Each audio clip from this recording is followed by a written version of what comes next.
Technomeo Digital Broadcasting Channel. Subscribe now.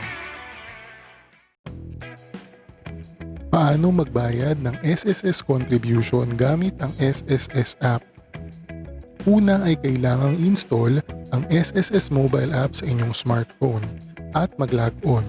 Ito ay para sa mga miyembro na nakarehistro na sa website at sa app ng SSS.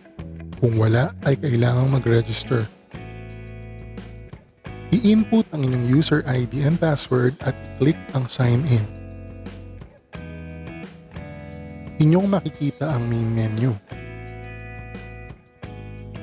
I-click lamang ang Generate PRN/SOA at pindutin ang Create.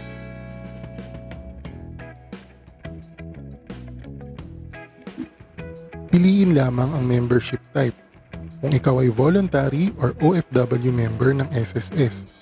Kasunod na piliin ang applicable period kung saan maaaring pumili kung monthly or quarterly, semi-annually at annually. Kasunod ay piliin ang katumbas ng monthly contribution mula sa listahan. Kasunod, pindutin ang Submit at OK upang ma-generate ang PRN o Payment Reference Number. Sa PRN list ay inyong makikita ang due date ng inyong pagbabayad. I-click ang Pay at pumili sa PayMaya o kaya naman ay credit or debit card. Ang PayMaya ay may kaukulang 10 peso fee. Sunod na mag-login sa inyong PayMaya account. I-type lamang ang inyong mobile number. Kasunod ang password. Sunod na pindutin ang login at makakatanggap kayo ng OTP or one-time PIN sa inyong mobile number na naka-enroll sa PayMaya. I-encode lamang ang OTP na inyong matatanggap sa SSS App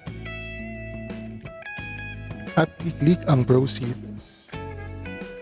Siguraduhin mayroon kayong enough na balance sa inyong PayMaya account upang magtuloy ang transaksyon at pindutin ang Confirm Payment. Pagkatapos, i-screenshot ninyo ang confirmation para sa inyong sariling reference. Kung sakaling magkaroon ng delay sa posting ay maaari ninyo itong panghawakan. I-check ang inyong SSS app kung na-post na ang payment at makikita ang pumasok na ang binayaran natin mula January hanggang March 2020. Kung hindi, ay ireklamo ito sa SSS branch. Pay your SSS contributions on time to maximize your SSS benefits. Thanks for watching.